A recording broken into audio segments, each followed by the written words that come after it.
Jennifer Hillier-Penney is still remembered years since she disappeared from St. Anthony, Newfoundland. Jennifer Hillier-Penney grew up in a small Newfoundland town of Saint-Lunaire-Griquet, located on the province's Great Northern Peninsula. One of seven children, which involved her brothers, Gary and Glenn, and a sister named Yvonne, she experienced a childhood filled with large amounts of love. While in high school, Jennifer met Dean Penney, eventually the man she would marry and become her husband. The pair moved 20 kilometers away to St. Anthony, a town of just over 2,000 residents, where they would raise their two daughters, Marina and Deanna. Jennifer was described as being very family-oriented and was known throughout the tight-knit community as being compassionate, funny, and kind. As a result, she was well liked within St. Anthony and had a host of friends with no known enemies. In September 2016, Jennifer disappeared. Jennifer and Dean had separated around this time, with Jennifer wanting a divorce from her high school sweetheart. According to her daughter Marina, her mother had stopped loving Dean and wished to start a new life. Very upfront with her plans, she moved back in with her father, Alan Hillier, in November of that year and began making plans to move her life away from St. Anthony. At this time, Marina had already moved away from home and was living in Clarenville, where she worked two jobs. Her sister Deanna was living at home with her father Dean, attending high school. In order to be nearer to Marina, Jennifer was in the process of finding a job in Gloverton, which is located near Clarenville. In order to kick off the divorce proceedings, Jennifer had been in talks with a lawyer. Dean was aware that Jennifer had started the process to officially separate and is said to have been unhappy about it, as he didn't want his wife to leave. He was also under the impression she was having an affair with the man she was texting regarding her upcoming divorce, which her friends say was strictly a professional relationship, and he was often seen watching Jennifer as she left her job each day around 4 p.m. As a result, Jennifer developed severe anxiety and was worried Dean would do something to her. Aware of these fears and having seen numerous warning signs, Jennifer's friends set up a safety plan to ensure they were in constant contact with her, frequently texting her throughout the day. During the week of Jennifer's disappearance, Dean was away duck hunting in Northwest Arm, Newfoundland. Not wanting Deanna to be home alone during this time, both he and his soon-to-be ex-wife agreed that Jennifer would stay at the house with her. Jennifer was reluctant at first, as she didn't want to be alone in the house, but upon the reassurance that Dean would be 45 minutes away, she agreed. According to her family, her routine for the week was to attend work each day at the local hospital before driving to Saint-Lunaire-Griquet for dinner with her father and later returning to the house in St. Anthony. At 6 p.m. on November the 30th, 2016, Jennifer and her sister Yvonne ate dinner at their father's house.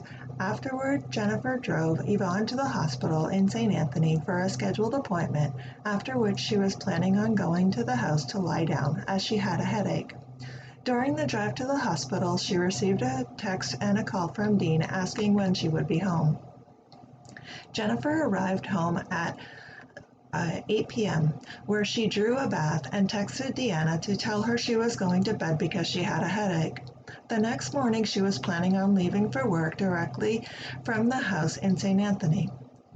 That night, Deanna arrived after her 9:30 p.m. curfew, so she didn't check in with her mother upon getting home. Once there, she saw her father, Dean, had returned to the house, where he told her he'd returned to pick up some duck decoys he'd forgotten in the garage. After this, the pair said goodnight to each other, and Deanna snuck in her bedroom so as not to wake her mother and alert her to her late arrival. Deanna had stated she doesn't know if her mother was in the house at this time, as her bedroom door was closed.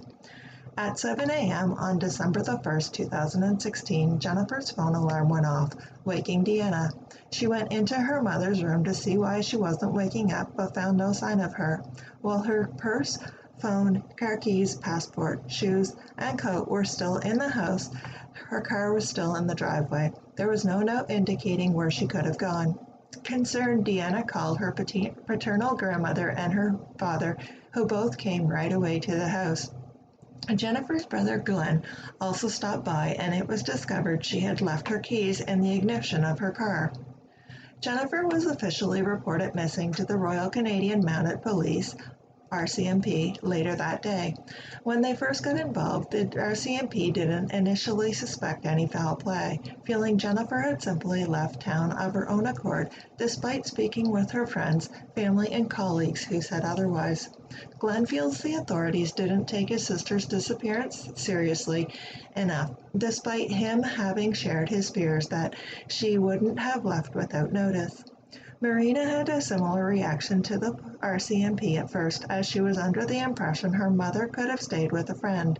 She didn't believe she would have left without informing anyone.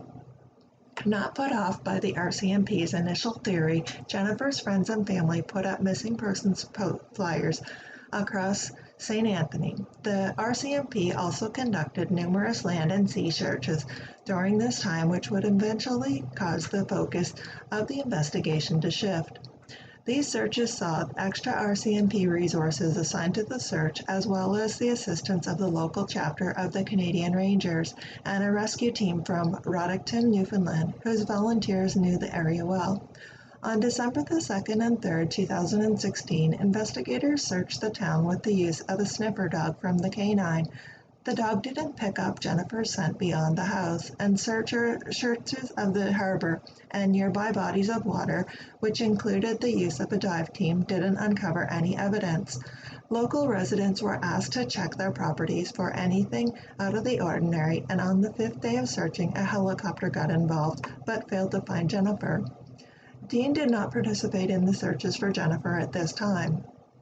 On December the 7th, 2016, 7 days after Jennifer disappeared, the RCMP changed the status of their investigation to suspicious. This resulted in her and Dean's home being locked down and a forensics team being brought in, where they found no signs of a struggle or suspicious activity. Her family has questioned why it took so long for investigators to cordon off the home, as over 100 people had been in and out over the previous week, thus potentially contaminating anything that could be considered evidence. After the initial search for Jennifer was completed, the police presence in St. Anthony was reduced to only a few officers from the local RCMP detachment. Early into the investigation, Jennifer's mother-in-law and Dean's mother, Ruby Penney, offered a $25,000 reward for the information that could lead to a resolution to the case, and she publicly stated that she didn't think her son was involved in the disappearance of his soon-to-be ex-wife. She also shares her hopes that Jennifer had simply run off, as she didn't think that she could handle it if she were dead.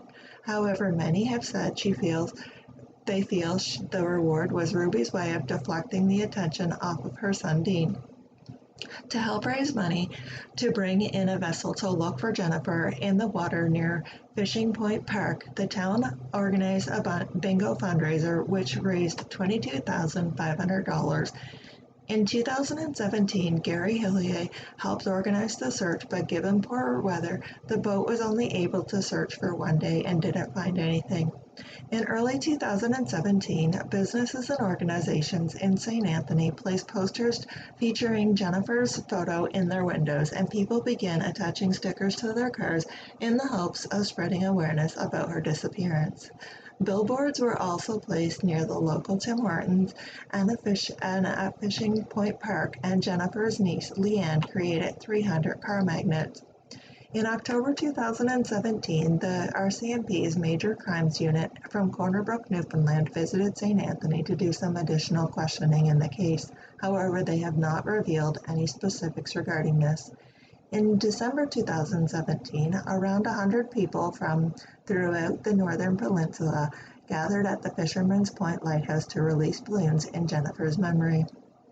The CBC's investigative news show, The Fifth Estate, covered the case in a two-part investigation which saw reporter Mark Kelly interview Jennifer's family and friends, including Dean. As a result of the investigation and on the urge of the RCMP and Dean's lawyer, they granted a publication ban on the case, which prevented the media from releasing the names of anyone the RCMP has or had identified as being involved in Jennifer's disappearance. After the Fifth Estate aired their investigation, the RCMP in St. John's, Newfoundland contacted the family and informed them that the case is still a priority for the Major Crimes Unit. Dean's lawyer has told him not to publicly comment on the disappearance. While he knows those around him suspect him, he denies any involvement, saying he was down hunting at the cabin in the Northwest Arm the entire week. He claims Jennifer was texting another man on the night she went missing, but people have questioned whether Dean's assumption of the affair could have been why he himself had texted Jennifer on the night she went missing. Jennifer's friends have also questioned why Dean hadn't initially brought the duck decoys with him to the cabin, as he was an experienced hunter and he had to go back to the house that night to pick them up. The RCMP have not publicly commented on whether they consider Dean to be a person of interest in the case, but they have searched his home, truck, and cabin. Marina has shared her own doubts regarding her father and says she hasn't ruled him out as being involved in her mother's disappearance. In 2018, she asked him to take a lie detector test or else risk never seeing her again, but declined to take one on the advice of his lawyer. On the second anniversary of Jennifer's disappearance, the Hillier family organized a walk which took them to the local RCMP detachment and the driveway of the family home. In 2018 of December, the RCMP approached the Supreme Court to keep numerous items they'd collected through the investigation, a request that was granted with an end date of December 15, 2019.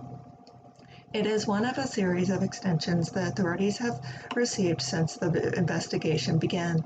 In 2019, rumors began to spread around St. Anthony that bones were found inside a discarded air mattress in Hillier-Penney, Newfoundland.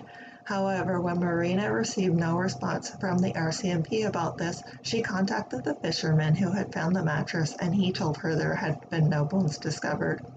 In October 2019, over 40 rocks were painted in Jennifer's memory and placed beneath the missing sign in the Fishing Point Park, as local residents started taking and hiding them, a pastime often undertaken by children as a game.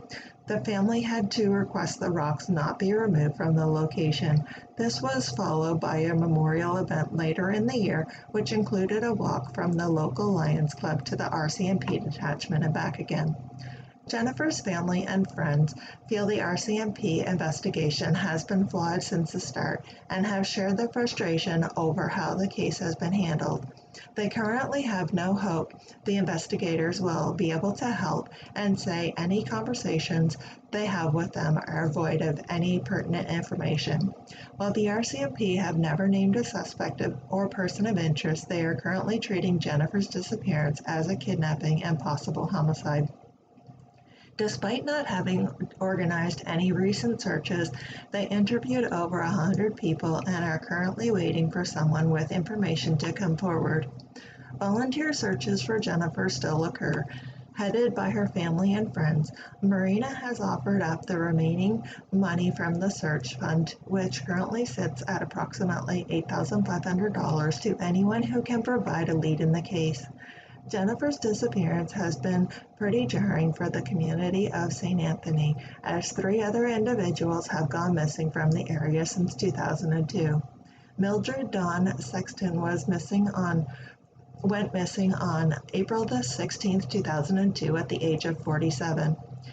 Andrew Sexton was only 21 when he went missing on February the 26th, 2006, while snowmobiling on a trip with friends, and Cleon Smith went missing on April 2, 2011 at the age of 30 in a snowstorm. The 2 women disappearances remain unsolved. As a result of Jennifer's disappearance, the residents of St. Anthony have begun locking the car and doors of their house and have stopped walking alone at night. The Hillier family have created a Facebook page to help keep Jennifer's case in the public eye. Jennifer's loved ones say they will hold a memorial every year until she's found. The brother of Jennifer Hillier-Penney, the St. Anthony woman who disappeared without a trace years ago, fears the police will soon declare her file a cold case and the family will never find the closure they desperately seek. I still can't believe it's true. I would like for her to be able to walk out through the door and say, "Hey, I'm here." It's a hard feeling. Emotions are going wild, said Glenn Hillier with tears in his eyes. Hillier family members, friends, and supporters continue to fight for justice even without a breakthrough in the RCMP investigation. Police keep potential evidence from the cabin, home, and the vehicle in the Jennifer Hillier-Penney case. RCMP indicated that one piece of information may be of great value to the whole investigation. It's the same spiel every year. We got stuff. We are working on stuff, said Hillier. Hillier said it's been a long time since he and other family members have even spoken with the officers involved, and he said members of the investigative unit have not been in the community for some time. It's not enough pressure, Hillier said. I hope one of these days they are going to come in and bang, it's all over. They are going to arrest somebody and put somebody away. While Hillier does not believe his sister is still alive, he does fear the authorities will give up the search. My biggest fear is that they are going to come to me one of these days and say we have exhausted all avenues and it's going to be called a cold case and pushed back to the back burner and never be solved. He said his sister's missing poster is still up on store windows and at the post office in St. Anthony. Years later, and every time he enters an establishment, people ask him about her. People are always asking, any news on Jennifer? Everyone figures it all should be over, he said. Hillier said his sister was very close with her siblings. Many find it difficult to see her estranged husband, Dean Penney, in town and usually walk the other way or leave the room. Well, there is no real sense of closure, like a funeral, a memorial gathering every year helps to bring some comfort and perhaps lead to more information for investigators. If there is anyone with any information, please come forward, Hillier says. RCMP labeled Hillier-Penney's disappearance as suspicious early in the case. Documents show police believe she was kidnapped and killed, but no suspects have ever been named. Jennifer Hillier-Penney, friends, and family say her world revolved around her daughters, Deanna and Marina. Marina Penney wouldn't put a name on her suspicions of who may have killed her mother, fearing legal repercussions, and says she and her family have to keep quiet in efforts to cooperate with the police. There's a lot of stuff that we don't know, but there's also a lot of stuff that we do know that we have to be silent about, because ultimately we know that we gotta put a lot of pressure on the police to ensure that they're doing everything that they can, she said. I can beg and I can plead all I want, she says, but I don't think her killer is ever gonna come clean, Marina Penney says. Nobody thought this would go on this long, but cooperation has turned to frustration, and Penney said she has in the past dropped out of contact with the police. She and her family did meet with the officers in August of 2019, and she said that she was told there would be more legwork done in St. Anthony, which hasn't happened. Penny says her family is approaching a breaking point. How long do they expect us to be silent when we don't see progress, she says. There's going to come a time when we are all going to be telling the world everything we know, without the fear of being sued, because that is what's happening. We're being pushed to our breaking point, and I'm not prepared to go much longer without the answers. One family member is not included in these sentiments, Penny said. It has been 2.5 years since she last spoke to her father, Dean Penney. Hillier-Penney took her estranged husband off her life insurance policy 2 weeks before she vanished, and friends of hers told CBC The Fifth Estate in 2018 that she feared him. In a statement, RCMP said that Hillier-Penney's case remains an active investigation and a priority, although it wouldn't elaborate further in order to protect the integrity of the investigation. That doesn't come as a surprise to Hillier-Penney's daughter. The people in the town who might know things aside from the guilty are living in fear because they know how easy it is for someone to get away with murder, Penny said. From the beginning, Penny said police didn't take the case seriously or link it to a possible homicide soon enough. It was neglect. There were mistakes made, she said. I need the cops to do something. They need to do something, she says. In her Facebook post, Penny wrote blisteringly about the person she thinks killed her mom. I hope one day you're capable of feeling an ounce of guilt and remorse, and I hope that ounce grows. I hope it grows so big that it eats you alive, she says. All tips and any new information received are being pursued by the RCMP, says the spokesperson for the RCMP, Glenda Power, in an email. To date, no one has been charged in connection with her disappearance. We are not sure what happened that night, but there was somebody to blame. Somebody knows where she is. There's somebody in this town that knows the answers that we are looking for definitely. She said the family continues to preach that anyone with information should please come forward anonymously if they prefer. Until we get the answers, we don't have that. We can't move on because we have nothing to move on from. We don't know where she is. We don't know where to go next. We need to be able to move on. We need to be able to grieve and know where she is and lay her to rest where she should be. I don't know how you can still function if you know information about somebody that is missing and a family that is pushing for answers. I hope there's somebody that's not sleeping at night. I hope there's somebody that's suffering. I do believe one day we'll find answers, she says. Jennifer Hillier-Penney was born on December the 28th, 1977, and is a white female who went missing from Husky Drive in St. Anthony, Newfoundland on November the 30th, 2016. She was 38 years old, and what she was last seen wearing is currently unknown. She is a blonde-haired woman with green eyes, and at the time of her disappearance, she stood approximately 5 feet 7 inches tall and weighed 160 pounds. Currently, her case is being deemed as suspicious, with the RCMP investigating it as a kidnapping and possible homicide. Her daughters and family desperately seek answers as to what may have happened that night. If you have any information regarding the case, you can contact the St. Anthony RCMP at 1-709-454-3543, or if you would like to remain anonymous, you can call Crime Stoppers at 1-800-222-8477.